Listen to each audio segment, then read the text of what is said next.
Hey guys, I'm here with a video today about something that's been bothering me for the last year or two, even more so with the latest news from Bungie and its employees.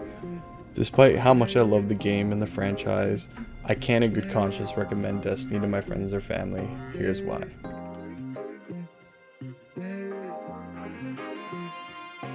One of the first major things that makes me feel guilty is the initial onboarding cost to play the game. I can hear someone from the recesses in the internet saying, actually, the base game is free to play. And to that I say, have you tried to play the game with no DLC? There's very little content that you can run, and yes, I know there are raids that are free for everyone.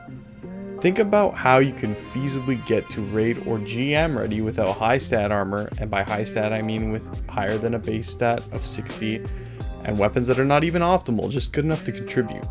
The reality is, without the DLC, your arsenal is limited, the content you do is limited, and by extension, the skill ceiling you can reach is substantially lowered. This isn't a new topic. Every Destiny content creator has made a video on how much the game costs in its entirety, only counting DLC and not the cosmetics, totaling in Canada on Steam $237.43 without the final shape, or $299.96 plus tax with just the base final shape. Over the years, I've been blind to the cost, because I paid it incrementally like a lot of people. But when I attempted to get my wife into the game, I realized how much it was going to be to pay for the DLC on a separate platform. It does not help that you can just look at the DLC list and be like, yeah, alright, here's the essential stuff and the old DLC in a bundle together, so I pay once or twice and have all the available content. The DLC is only one part. The other part is the dungeon keys and the seasons themselves. Those aren't included in the base price and make up most of the expansion's lifecycle. Unless it's part of the current DLC cycle, the additional seasonal content gets essentially tossed in the fire after that current DLC. Raids and dungeons aren't safe either. In past years, they've been removed like many other things in Destiny's history under the guise of saving space. I can't say you get what you pay for because you don't fully get what you pay for. You get a portion of it or almost none, depending on how far you go back.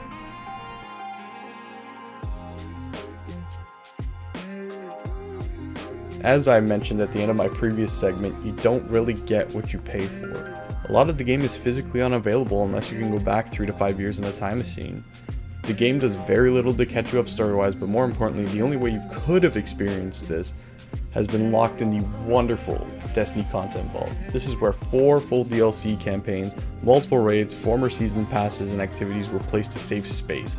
Doing this locked a lot of people out of experiencing a lot of the franchise and what most people consider peak Destiny. Now, is this a 100% true statement about peak Destiny? Well, no, but the game feels like a different game.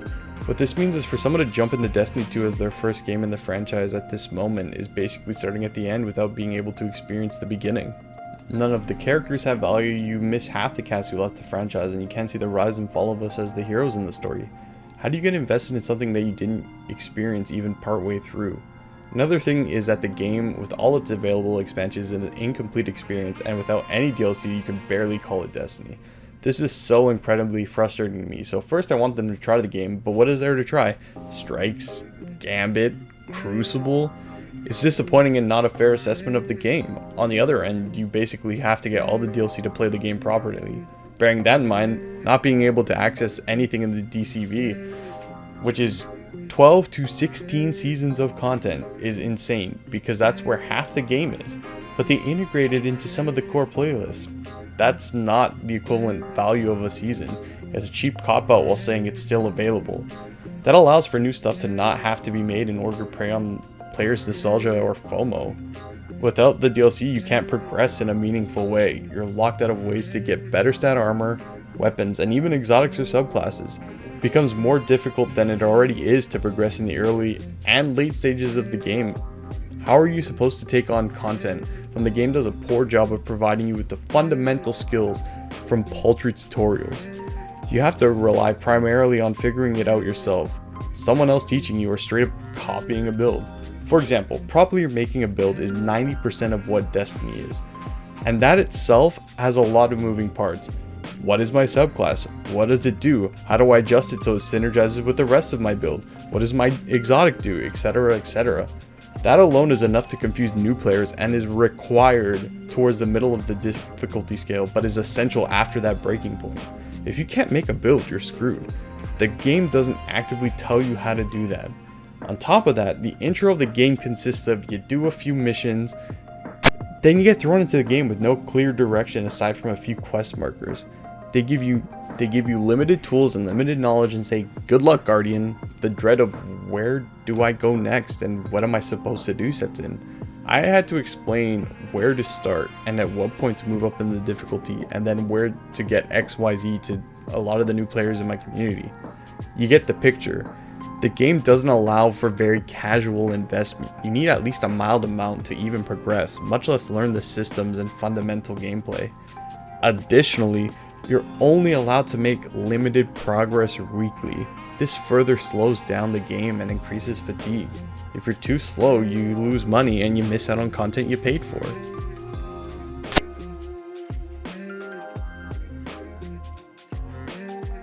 My third and final reason of why I can't recommend this game to my friends or family without feeling immediately guilty of luring them into Destiny is the burnout rate and fear of missing out that players experience. I'll start with the burnout rate first. I mentioned briefly that you're gated in your progression, and that is 100% true until you hit the power cap. There are things you can do in the meantime before the weekly reset farming wise, but if you're looking for power, it's limited by pinnacle drops. Most pinnacles new players won't do because most of them require high skilled gameplay, raids, dungeons, master nightfalls, master lost sectors, etc.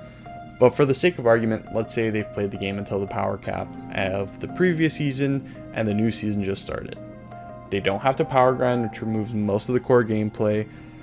They have completed the weekly story and now have to wait until next week to do that. The Grandmasters won't start for at least 3 more weeks, and now they're stuck with a limited amount of options for what to do until next reset. There are only so many times you can run the same activities, whether it's strikes, dungeons, master lost sector, seasonal activities, until you're just sitting in orbit at the destination tab because your brain is numb from running the same 3 things for the last X amount of hours. This only gets worse over time. By week 6 or 8, you've completely burned out and won't touch the game until the seasonal event near the end of the season rolls around. My community and I have experienced it firsthand with this current season, but obviously with previous seasons before, after a failed day 1 Crota attempt. Most of us just kind of logged in for the weeklies and logged out unless someone absolutely needed the help. There was no incentive outside of getting the crafted weapons that were relatively worth it, minus of course double Vanguard rewards, because you'd be stupid not to farm that. Once you reach a certain point where you're basically playing just to play, you won't touch the game until the next cycle is ready to start. The fear of missing out generally affects more veteran players and people who have dropped the game because of whatever reason, time, they got burnt out or whatever. Generally, that's a lot harder to address because trying to get them back in after they've burnt out and them seeing something cool and them not being able to get it will just inevitably lead them back into the hole of leaving the game. The fear of missing out in the context of Destiny is something is no longer available to get, so you play a little bit amount of time just so you can say that you got the thing. Whether it's a weapon, a cosmetic, or whatever, you just play the bare minimum.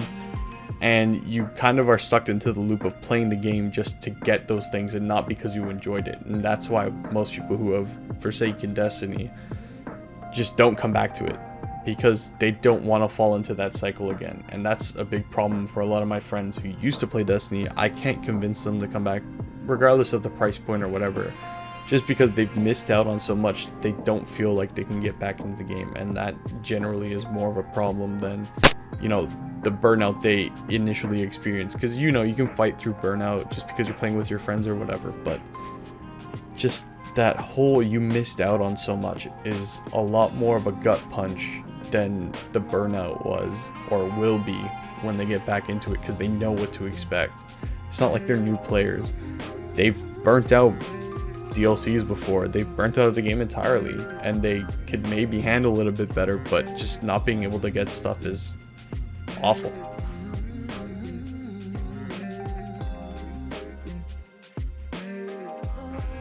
Now, considering everything I've just said about why I cannot recommend the game, I'm going to explain why I love Destiny and most likely will never drop it.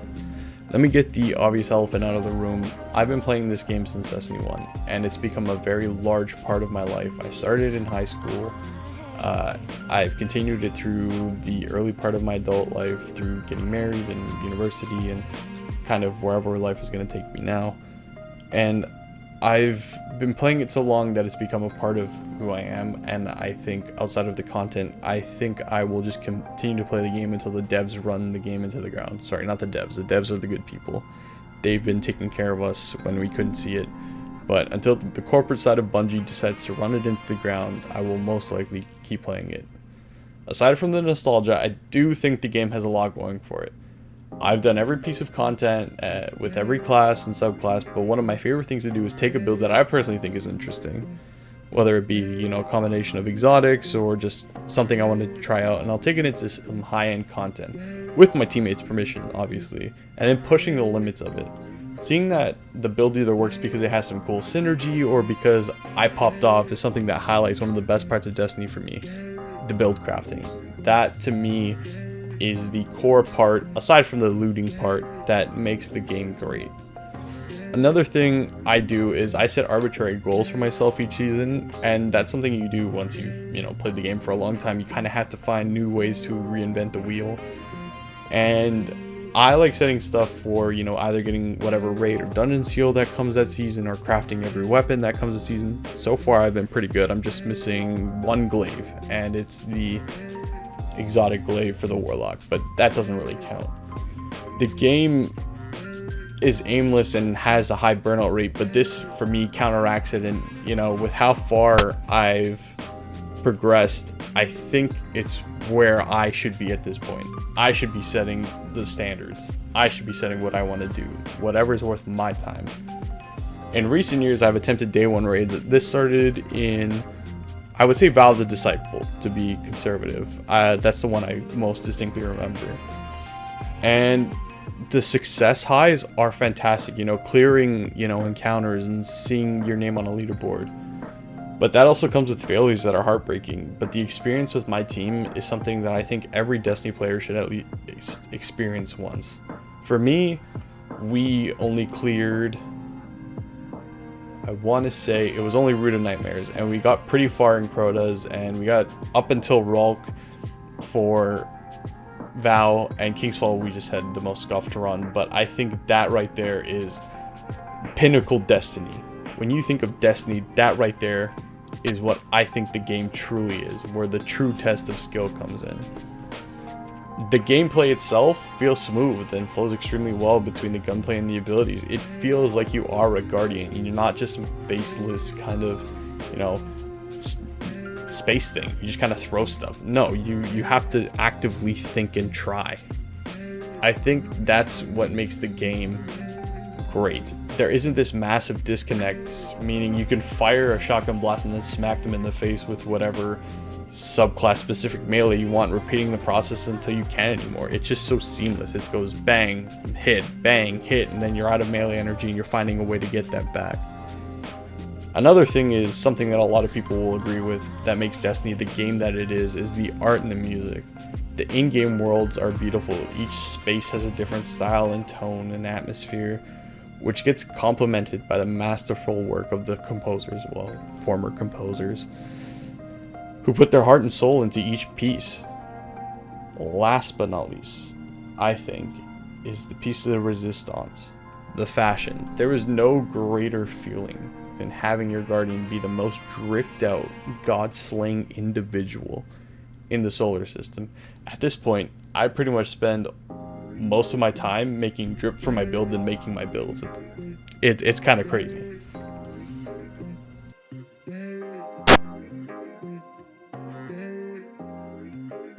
Now here we are at the end of the video. I appreciate all of you guys for sticking it out, and I'll be working on some more kind of content like this in the future. I have some more ideas on deck, you know, not to spoil anything, but you know, Destiny is basically a deck building card game. Kind of crazy, no? Stay tuned for that, but I really do appreciate you guys, and I will see you in the next one. Peace.